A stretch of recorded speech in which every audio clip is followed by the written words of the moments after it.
Hey everybody, welcome back to the Prof Weekly Show. I'm Wade, aka Professor Noctis. I'm here with Evan, and we are heading back to school this week. That's right. On this episode, find out what Wade's favorite scent of candle is from Bath & Body Works, and you can find out what our childhood trauma was from the school bus. Let's get right into it.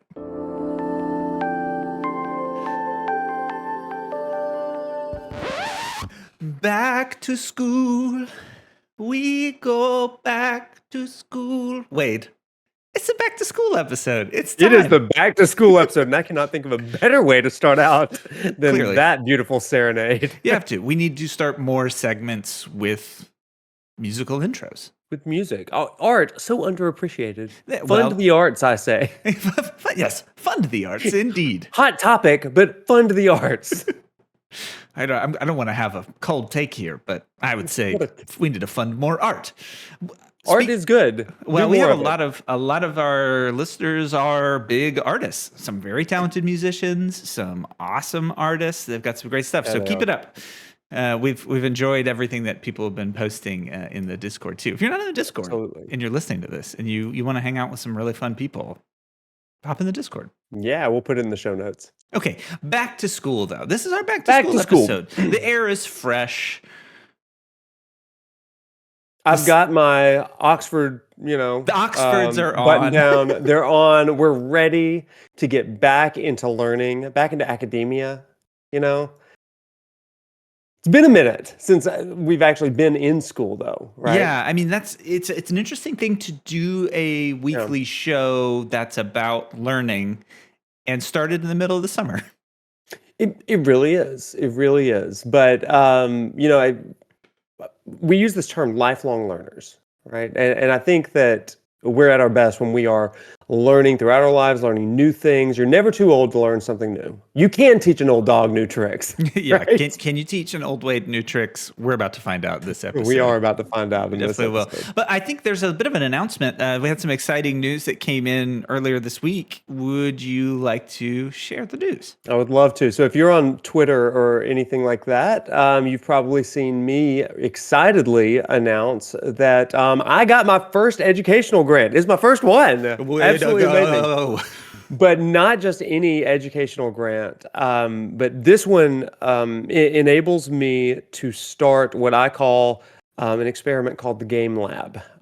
So in my class this fall, I'm going to be teaching a class called Mythos to Logos, which is deconstruction and reconstruction of religious traditions through Final Fantasy 16. And the way that I kind of pitched the class, and especially, this grant proposal, was on Tuesdays. It's a 2-day-a-week class. Tuesdays, I'll be lecturing classically. And then on Thursdays, we've got a host of PlayStation 5s and copies of Final Fantasy 16. And students will actually play in real time with small groups while I'm interspersing lectures. So it's going to be a very active sort of a lab, basically, where they are playing through a game and getting some teaching to accompany that game in real time. I'm super excited. I'm going to get to research the impact of using this methodology and then make some publishings in the spring, which is going to be just rad. Like it's a cool sort of dream. How does it feel to have the opportunity to make it real? I talked to you on the phone yesterday. You called. You were so excited, and you've been dreaming about this for a while. Well, here's what I'll say. Like, I know that this works. I know it works. Yeah. I've done it in pilot groups, in my own dissertation. I mean, this was the dissertation was a precursor to what this game lab idea and design is. The Twitch streams that I do, it's a precursor to this sort of thing. So the opportunity to actually try it out and test it in a classroom setting at the authorization of my university is absolutely amazing. So a huge shout out to the University of Alabama. We are always in the top in football, right, in sports, but in education, it's also really exciting that we are pushing new boundaries and really breaking new ground. I love that they're taking a chance on this sort of thing. So awesome stuff. I think it's a fantastic opportunity. I think big thanks for the grant makers and givers to Yeah. believe in the project and the opportunity for your department to let you to try it out. And, for you and everybody who helped you write the grant and has been kind of supporting you along the way, I think you said Yeah. you wanted to give kind of a heartfelt thank you too. So Yeah, and I think that not just the University of Alabama, not the College of Education over there, but also I have to give a shout out to our community and stuff. Last fall, I did a semester long lecture play series on Final Fantasy 16, and I invited everybody to be research collaborators with me. What do you see? What do you think about this? And I tested some of these ideas out, and they flooded the Discord with ideas and insights, and I took those to heart. And funny story, one of the supervisors over in my college saw some of those streams and said, "Yeah, this would be an amazing class. This would be an amazing class." And so, really, a huge thank you to our community yes. because you helped make this happen. You were part of investing in the future of education. So, thank you from the deepest part of my heart. Thank you. I think it's very cool that just by participating in some of the things that you do with the lecture plays and watching and listening to this show, thanks for tuning in. You're able to contribute and build to spaces that didn't exist before. The educational Yeah. spaces to incorporate play in this way to help teach and bring people closer together, create spaces for people to share about their lives. And you talk about the end of your classroom experience, like the campfire moments where you Yeah. memorialized these experiences. It's really taking things off of the screen and into real life. We've talked about our fantasy to reality segment, and it's really neat to me to be able to help host and then get to know everyone in the community, and for them to know that you are creating spaces when you comment on the Yeah. YouTube page, when you interact in the Discord, when you jump in on a stream. You're a part of creating spaces that didn't exist in the past. And it's really hard to feel like that's happening digitally and authentically, but I have just seen the beauty in a lot of the folks that participate and just the care that they have for each other and for kind of the spaces around them that they enjoy. And it's very Yeah. cool to have this kind of space be carved out and for you to get to do some research and get some data on it at the same time. Right? How cool is that? I mean, I love that we have a channel that is not just like a great community and stuff, but we are making a tangible impact in the future of education at the ground level with new 18 to 25-year-olds that are beginning their education journey Yeah. and setting the trajectory for the rest of their lives, right? Not every Twitch stream, not every YouTube channel can say that they're doing that, but like you guys helped create this, and I do not miss that. So I don't know what you've got going on today as you listen to this, but know that you made a difference. How cool was that? Well, I think that that is amazing. And it ties right into our back to school It theme absolutely does. because I think going back to school is kind of a moment that we all remember. And it was a little different for everybody, but it sticks out to me that it's similar to not knowing who was going to be in your class too, Oh where you gosh, would go yeah. to school and you knew that you were going to kind of make some new friends, or maybe did you ride the bus growing up? I know not everybody. One day I rode the bus and it didn't go well, so I was a car rider. The You were a rest car ride. Okay, we need to talk about the difference between bus riders and car wasn't one of riders. those kids. Sounds like there's a story in there somewhere. Maybe Yeah, I'm actually trauma.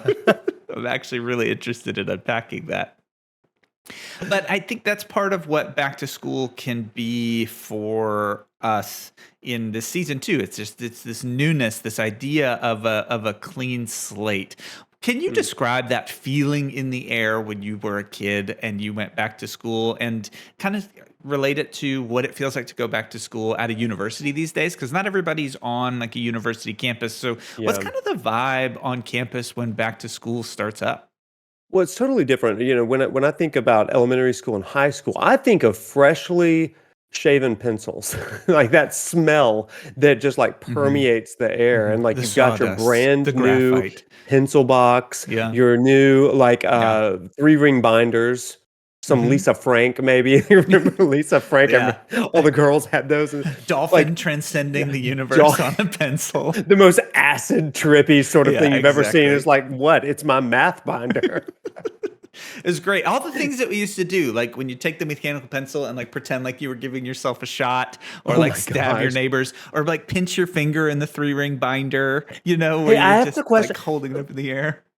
This is something that I discern, the worth of other people by. Oh, So okay. no pressure here. But did you ever color code your binders according to subjects?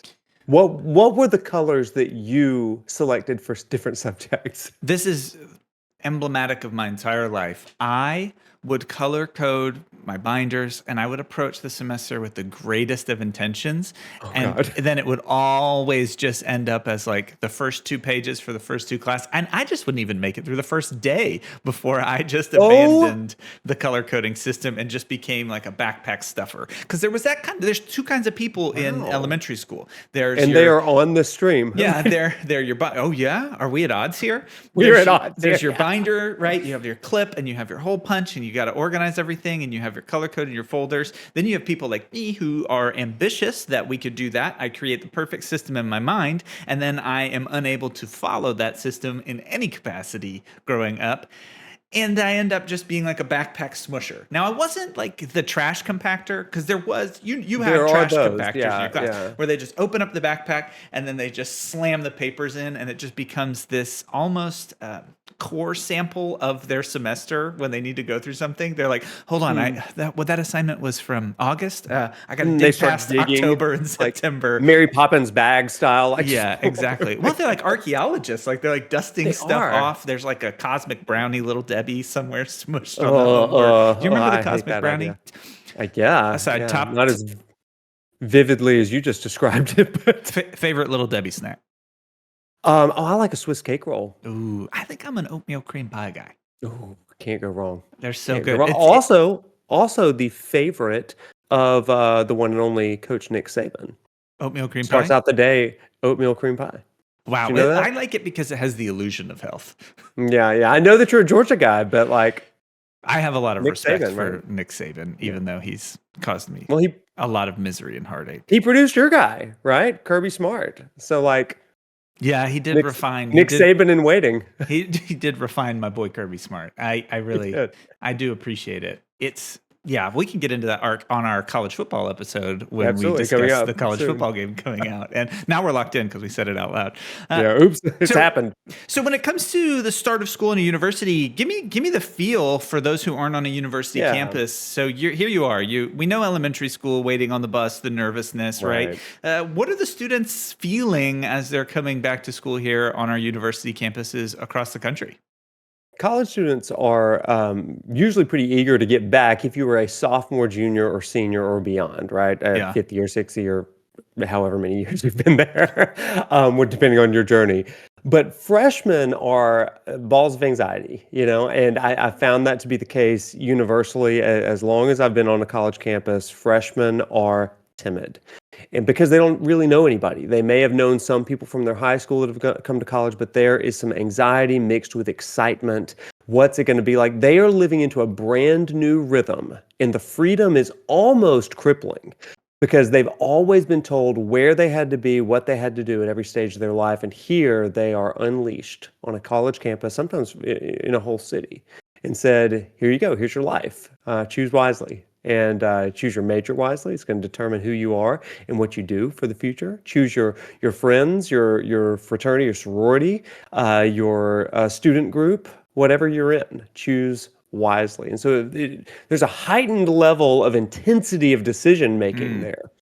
And they eventually get into it, usually about halfway through the semester, or maybe in the spring semester. They find their groove, they find their people. Yeah. But at the end of the day, it begins with that anxiety. And I think that anytime you're starting the school year, even now, even though I'm on the other side of things as faculty, there's anxiety for me. It's like, oh gosh, like some of those middle school fears of like, I know I'm pretty great, but is my class gonna think I'm cool? Like, Oh, yeah. you kind of want to think that. Like, I on the one hand, I want to be a professional. Like, oh, I don't want them to. It doesn't matter if they like me. Yeah. Like, I didn't need them to respect me. But on the other hand, it's like you want to be liked. You Sure, don't yeah. want to have your rate my professor like tank or Yeah. anything. But Oh, how I need to check your Rate My Professor and see where you're at. Please don't. It's Everybody's going to do it now. Well, let's talk a it's little bit. usually like he doesn't check emails, and which is true. So Good for you. Good for you. Man was not born to slave to check emails. thank you. Man The does war not, of work man does not need to exist in the digital inbox. We were made for more. was made from more than a inbox for real. So true. Let's talk about that nervousness that comes with a new start. I think new starts in general, there's a nervousness that could come with a reverence for the task, but we're all entering into a new season. And I like seasonal change because it gives us the ability to choose new things and kind of have a fresh start. Now, you talked about how you were a bus rider for one day. Yeah. What happened there? Well, it wasn't that big of a deal, but like, it was my first day and I wasn't sure I was getting on the right bus. It kind of stressed me out. I got on the right bus, oddly enough. And then I sat there and like, because it wasn't even the first day of school. It was like mid-semester of like the fall or whatever. Everybody had already like broken into their alliances, their clans, their tribes on the bus. Okay. And I'm like, where do I fit in? It's like the new guy in a turf war on a bus, because it is like that. It's tribal. A turf war, right? And I was like, I don't know where I fit in. And so like we go into my neighborhood, and I do remember this. This is weird. We go into my neighborhood in the bus, and like I start to freak out because they pass my street, and I'm like, no, I get off here. Like, I don't know, like, are there stops and all this stuff? 100 yards might as well be 20 miles when you're a kid. It is, especially without my bike. So I was like, I need to get off here. I need to get off here. And so like, there was nobody I could ask because I didn't have any friends on the bus. At least Helpless Wade. It was hopeless Wade. And so the bus turns around, and I like hurry off, and like my mom.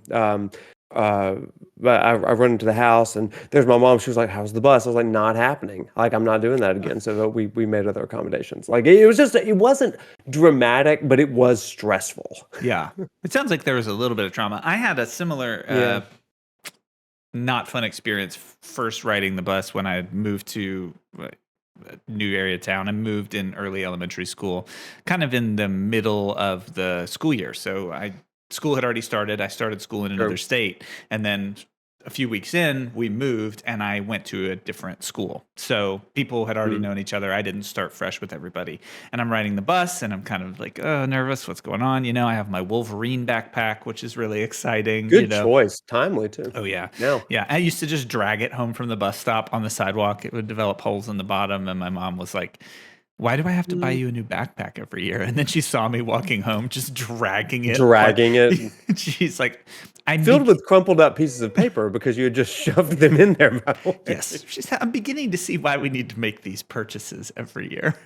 And so I'm sitting on the bus and it's hot because we're in the South and it is humid. And you just had those little tabs that pulled down the window. You can feel it. If you've ridden on like a big yellow school bus, that kind of feeling where you're trying to like stick your little fingers in the tab to drop the window. One side goes down. You're trying not to pinch your fingers. Well, the window's open and all of a sudden there's a wasp in the bus. Oh, crap. And so what happens when there's a wasp or a bee around elementary school kids is it is like a scene from Jurassic Park where like a raptor gets loose in the food court. It's just pandemonium. It's lizard brain, a frenzy, just like, total panic, shrieking, people jumping over the seats, they're crawling around. And then our poor bus driver, who certainly did not get compensated enough to deal with us, is coming back there trying to like swat at this wasp. And I'm just like kind of tucked in the corner, don't really know anybody. I'm very new. And they finally, boom, they get the wasp, right? Wasp crumples against the side of the window and then falls down right into my seat, right into my shoe. Oh my gosh. And it's still alive and it's mad. So now I have a wasp in my shoe that is just repeatedly stinging my foot. Evan. In like second grade. And I'm new. I'm the new kid. That is traumatizing. So it's like, here you go. The new kid, we're just going to assault him with a wasp. And so I'm like, that gets you. And It's like that scene in Legend of Zelda. If you like knock over the beehive or whatever, and then they just chase you around. You were Link. That's exactly how it felt. And I like dramatically limped home, because it's like, one of the worst pains. Dragging. I have the image in my head, and it is the saddest thing. It's like Charlie Brown dragging his bag home, dragging my backpack, this oversized, swollen foot, limping stung by the wasp. I got stung by a wasp. Yeah, I couldn't do it. Ladies and gentlemen, it is that time of the episode, our mini game stretch break. Let's hit that music.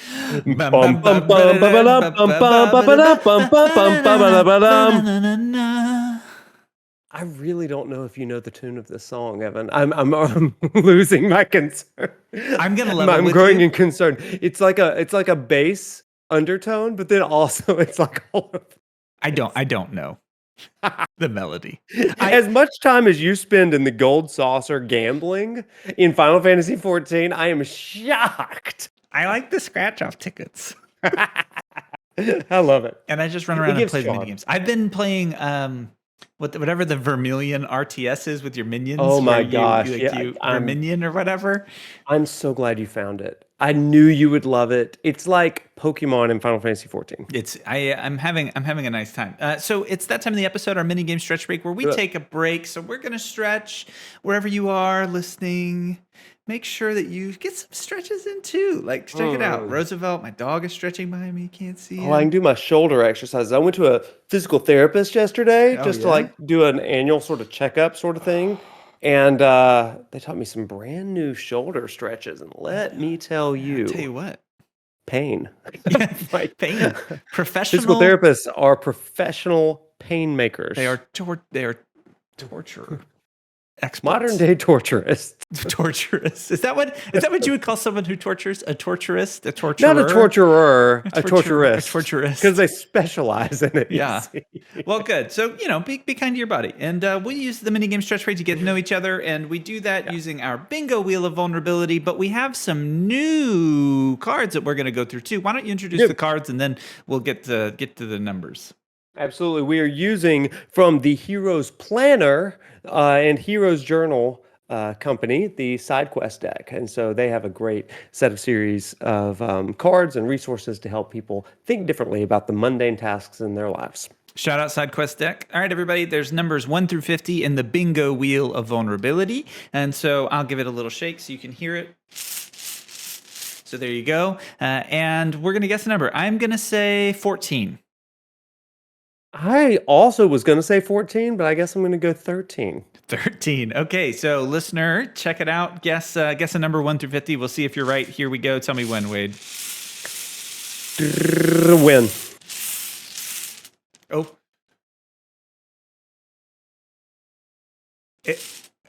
What if we get it right? I'm always excited. You are not going to believe this. Am I? 15. No! Oh my gosh, that's the closest we've ever been. It's the closest we've ever got. So, listener, if you guessed 15, you got it. If you had just gone above instead of below 14, I know. Why did I go below? We were dialed into the wavelength. I should aim higher. That's the message. That's the lesson. That's great. All right, what's our question here as we get to know each other? And always, too, everybody's been doing answers to the questions for the weekly show in the Discord or dropping it in the YouTube comments or whatever. Please feel free. Drop your answers. We want to know what's going on.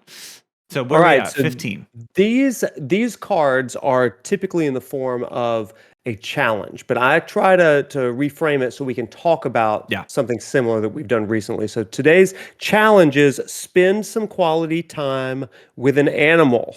As Missy Lyons says, there is no better place to heal a broken heart than on the back of a horse. You know that banger quote that we all knew. Just etched into my memory all the time. Forever. That one. Such an accessible thing for people too. It's a picture of cowboys. I am casually going to drop the Missy Lyons quote the next time I'm at a dinner party to see, it is just like that. No greater feeling than on the back of a horse. So here's my question, Evan. When was the last time you spent some quality time with an animal? Oh, dude, last night, this morning. Millie. Oh, there she is. Come here, honey. Hi. There is sweet Millie. Oh no!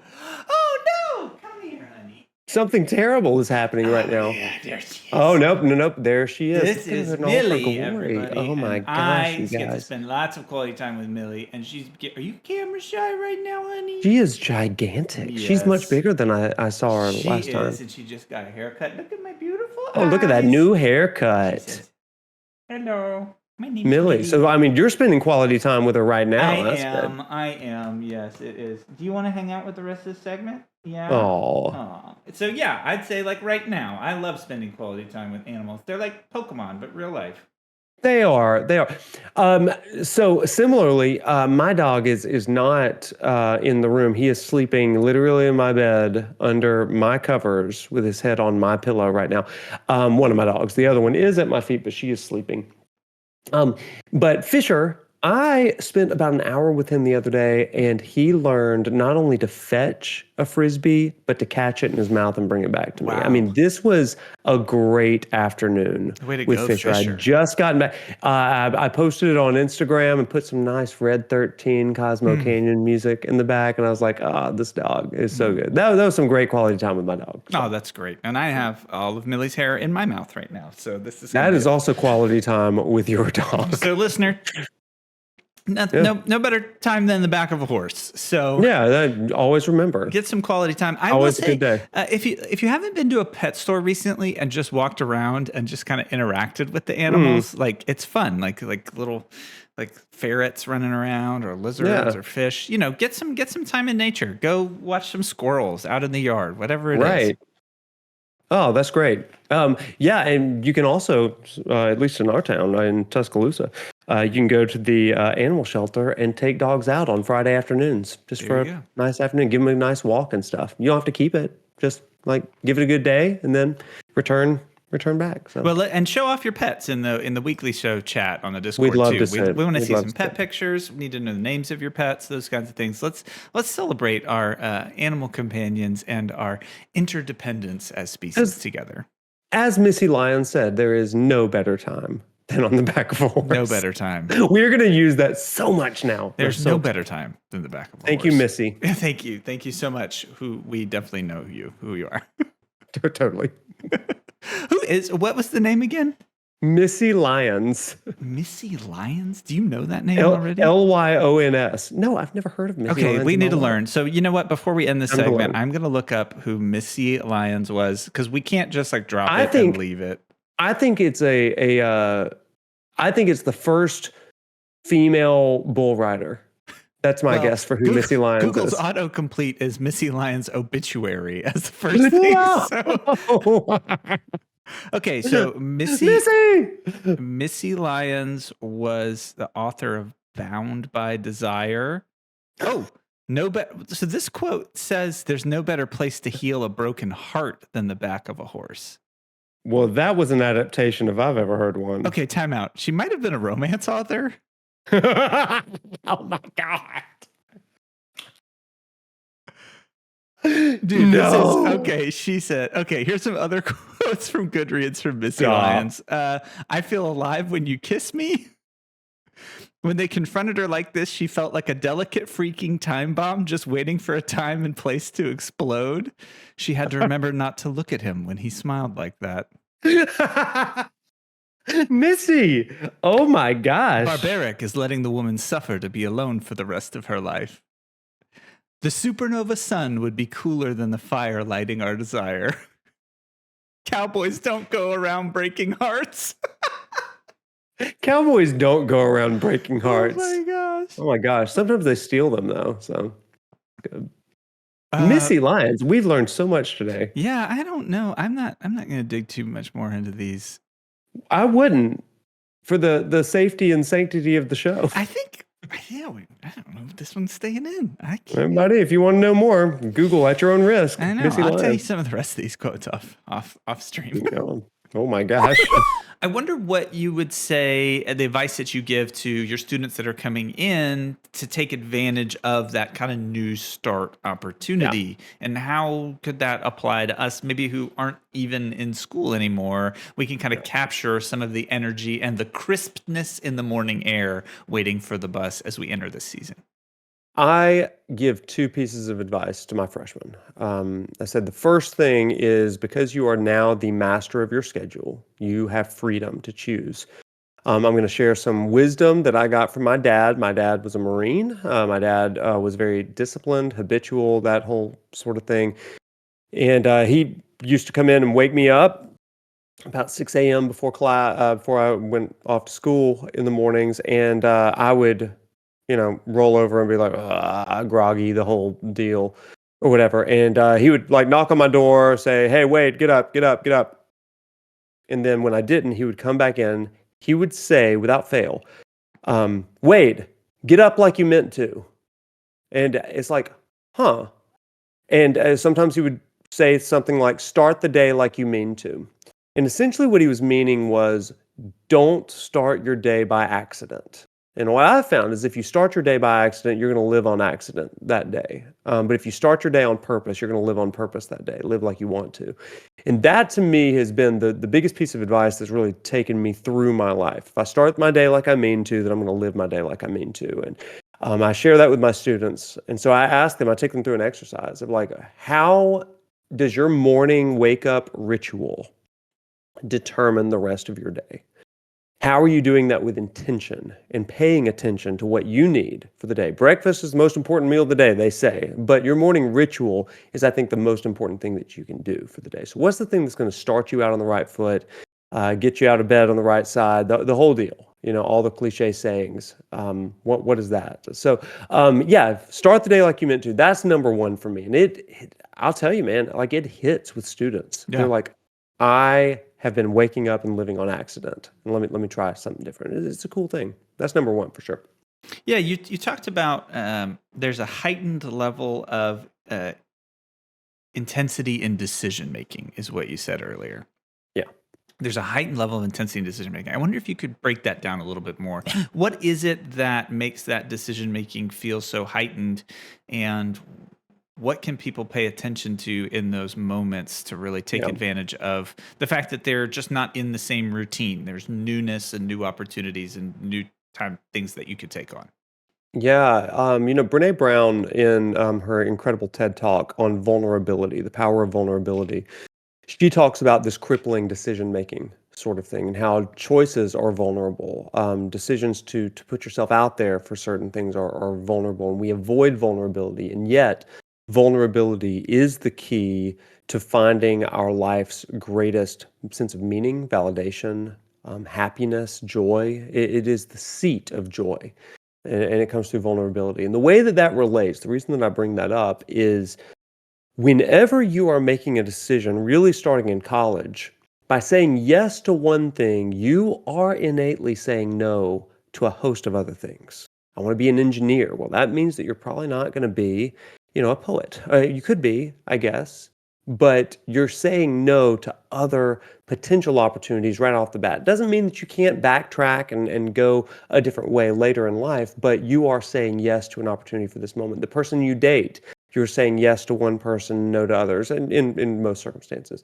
When you choose to get married, you're saying yes to one person and no to a myriad of other options. And I think that decisions start to lock you in. Mm-hmm. And so the groups that you are associating with, the fraternity you join or reject or get rejected by, whatever the case may be, these can feel daunting and kind of the key determinants of your future. And I think that the reason that I bring that up is because this is why a lot of my students have some anxiety over the choices that they are making. And so anything that we can do to help them make decisions with clear heads, without that brain fog or comparison game or the sense of what are they doing over there and how can I be like that? Anything we can do to build that mental,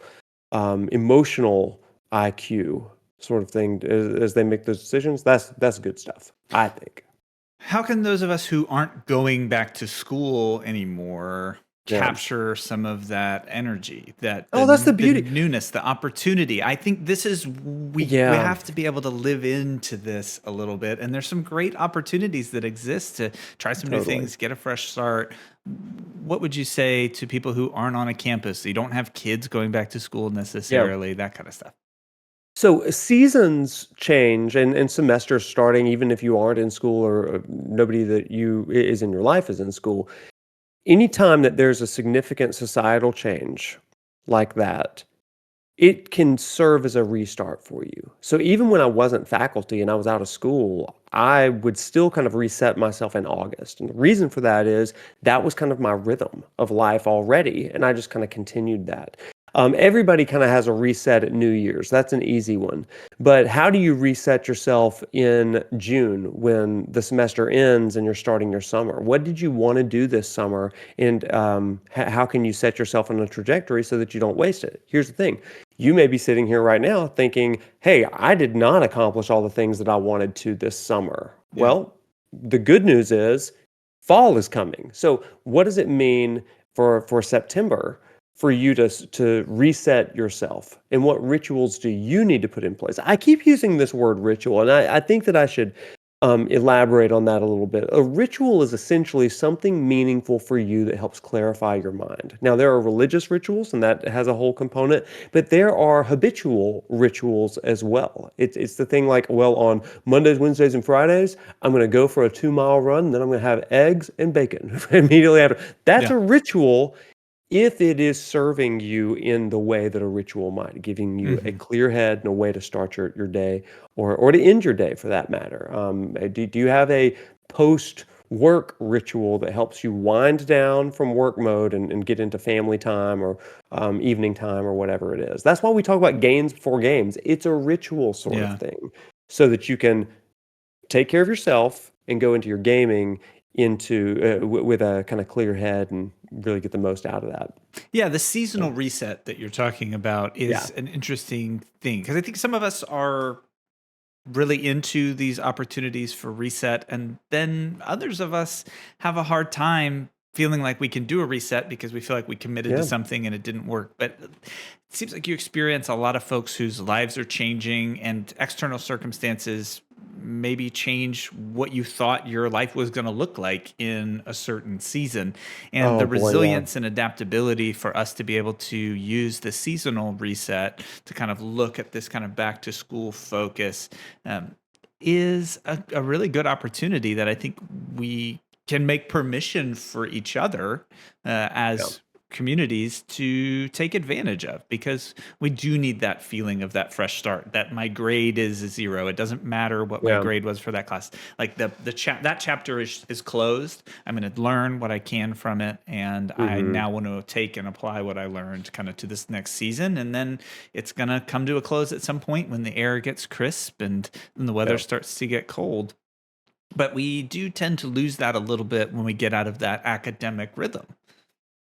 Yeah. I like to think in terms of who was I in this last season and who do I want to be in the next season? Hmm. I do pretty frequent check-ins. Now I'm a little bit more like conscious because that's kind of my world, my wheelhouse, Yeah. I guess. Like self-improvement, religious life, that sort of thing. What are the habits that are helping me live into the life that I want to live? And how am I making meaning of the world around me? So I do a lot of journaling and taking stock of like, okay, so this is where I've been, this is where I want to go. What are the steps that I need to get there? And so, even right now, as I'm looking at the fall, I'm asking myself, so what are the things that I want to read? Hmm. What are the games that I want to play? I mean, a lot of our viewers tune in chiefly for the video game content. Let me tell you, like, I have a game backlog that's like, you know what, this is a fall game for me, or this is a spring one, or I'm putting Yeah. this off. And it has nothing to do with the release schedule. This is really important. My life is not dictated by a release schedule, unless it's Final Fantasy, I guess. Because then I like everything goes out the window when a Final Fantasy is released. Yeah. But for games that I'm interested in, I'm going to say there's going to be a time for that. Hmm. And when makes the most sense for me. Okay. And so I know that this fall, I really like to get into um, I really like to get into the seasons that I'm in. And so there's a few horror games that I'm wanting to play Yeah. in the month of October, right? It's Now, gonna be fun. it's going to be a blast, right? I've got a friend that's like, "Hey, I want to play Outlast Trials," and I'm like, "Well, I'm not playing Outlast Trials multiplayer in the summer. The summer is a time Yeah. of rejuvenation, of excitement in the sun, and Yeah. all that kind of stuff. I'm going to play like Blitzball in Final Fantasy X for the billionth time. Instead, we're going to hold off Outlast Trials until the fall because that is one of these rituals that improves my mood and my emotionality, and so it's just, coordinate your life. Play games the way you mean to.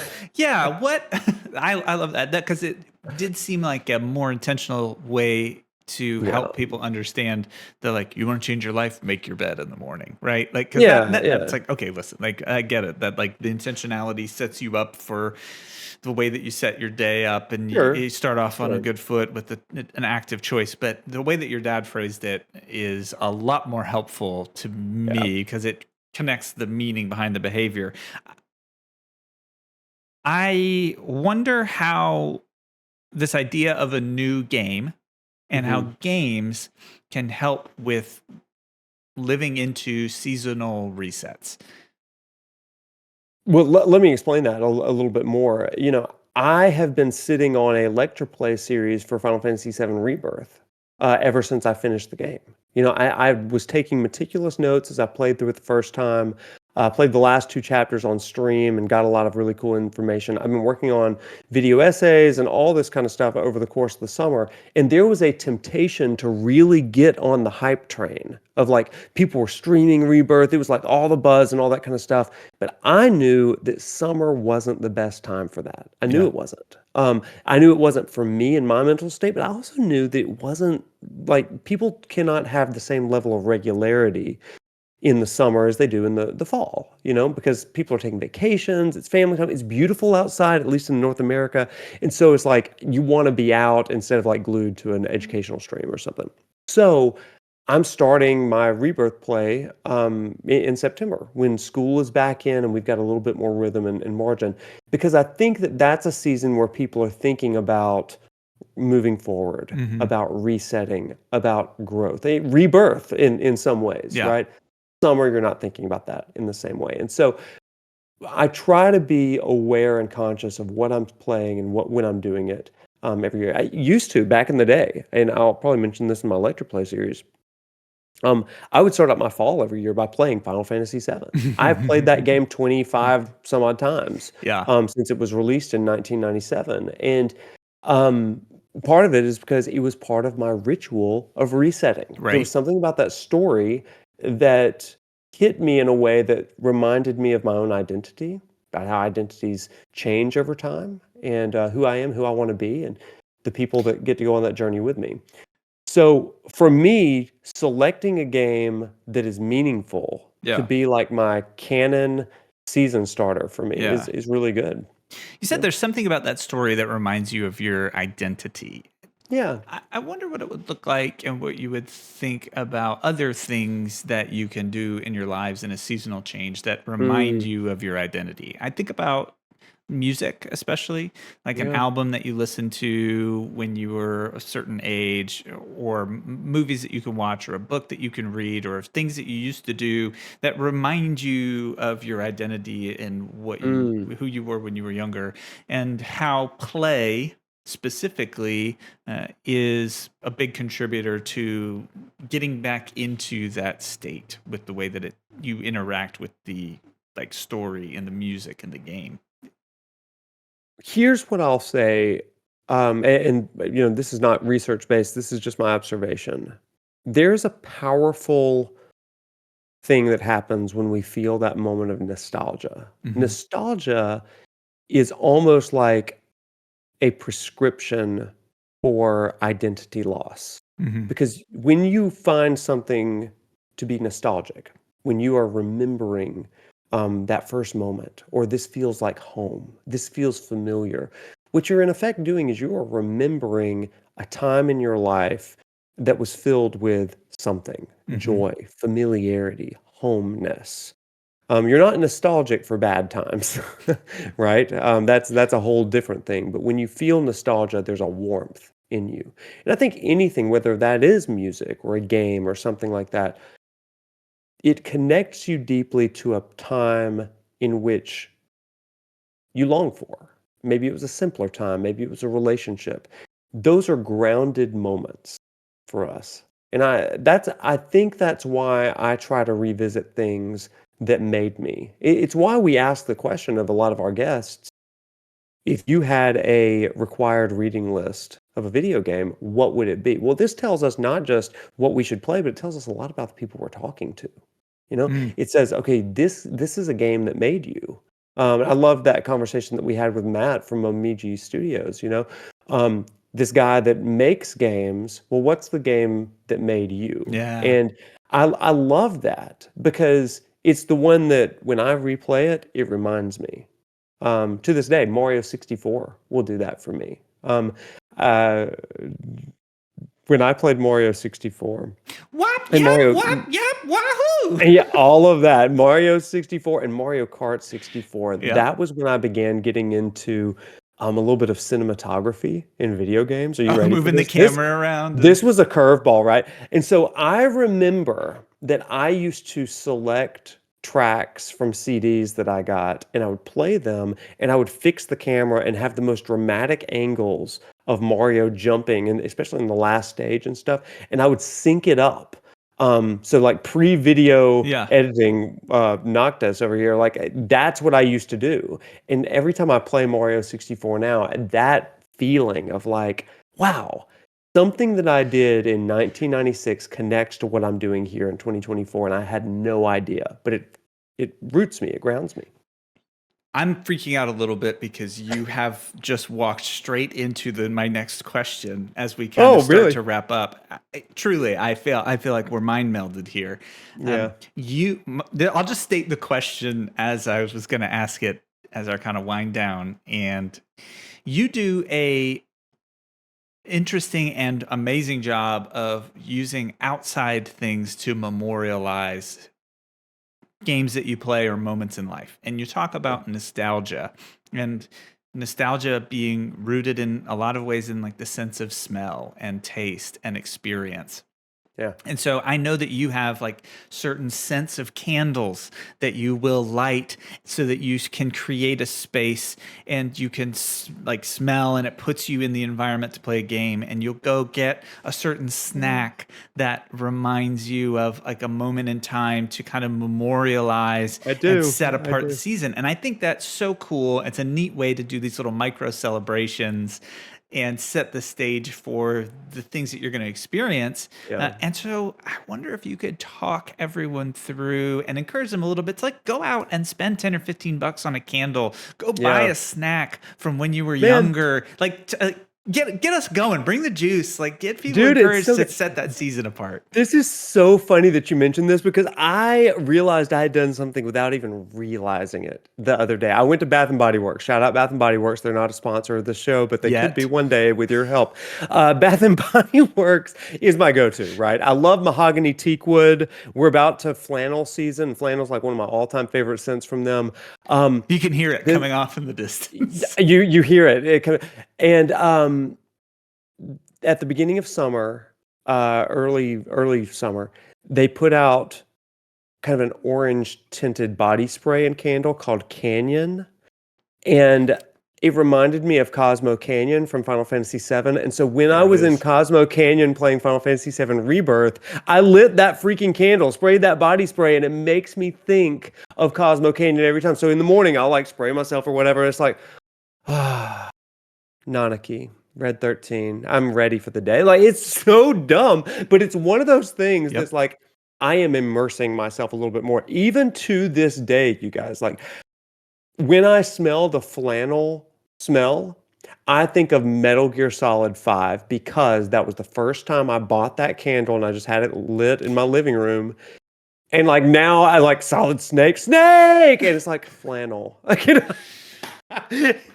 but I love you go that little bit extra mile And these are rituals that I do all the time. This has really become more of a ritual episode, right? Like talking about the rituals that we perform to live the kind of life that we want. But It's seasonal shift, seasonal reset, and seasonal shift, and taking yeah, advantage of that and connecting play yeah, back into our lives. Like it's not just escape, it is a part of ritual that actually helps us to yes, engage and gain perspective. That's what we've said video games can be and are, and we're just kind of week to week walking through what that life is. So when you listen to the show yeah. each week, it's going to encourage you, you're going to hopefully laugh a little bit, and you're going to be ready to go. So I would say get out, go spend 10 or 15 bucks on a candle, go buy a special snack. Like if you're looking to engage in this seasonal That's the shift, in truth. this seasonal reset, like go treat yourself a little bit, okay? Treat yourself. That's so good. Yes. Got to. Yeah, Like it's make it an event, make it something that you meant to do. and And that's we want to hear about it too. So boy, we want to hear about it. toss it in the Discord. Share those rituals with Send a us. Yes. message. Let us know what Hey, those rituals are. We'd love to talk about them. let me tell you what I'm doing now. So like I sometimes purchase collector's editions for the latest Final Fantasies, right? And I actually received Sometimes. a every time. So I've got this postcard set for Final Fantasy VII Rebirth. Mm-hmm. And what I've done with the postcard set is it's got these locales on the back. I've written Yeah. to myself like a small little log of the things that I did in that region on the back of the postcard, right?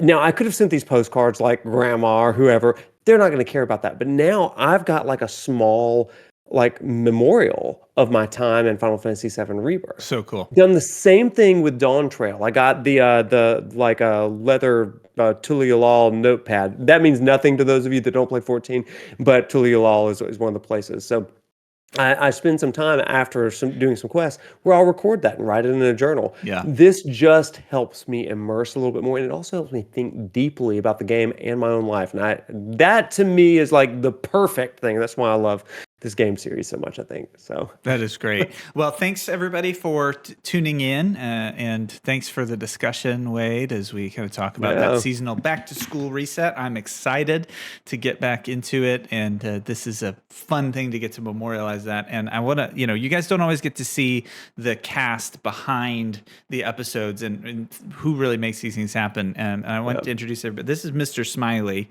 Mr. Smiley here. This is our Check him out. timer. Mr. Smiley is telling us that we need to wrap up this segment. Wrap So it shout up. out to Mr. Smiley, and shout out to back to school and fall. So go get your back to school supplies. Enjoy it. Enjoy your ritual. Any parting words for the folks? Hey, live like you meant to. That's it. Live like you meant to. All right, everybody. We'll see you next episode. Thanks everybody for tuning in. This is our and viewers like you moment from PBS. If you grew up watching that, thanks to you, viewer, listener, for watching and tuning in. We really appreciate it. Thanks to Sing4D Laughter for the use of their music for this episode. It's awesome. And thanks to Nick Smith who did our graphics. We hope that you guys are having a great back to school, whether you're headed back to school, someone in your family is, or you're just taking a chance to make this a fun season in life. Then we wish you the best, and we will see you next episode. Thanks again for tuning in.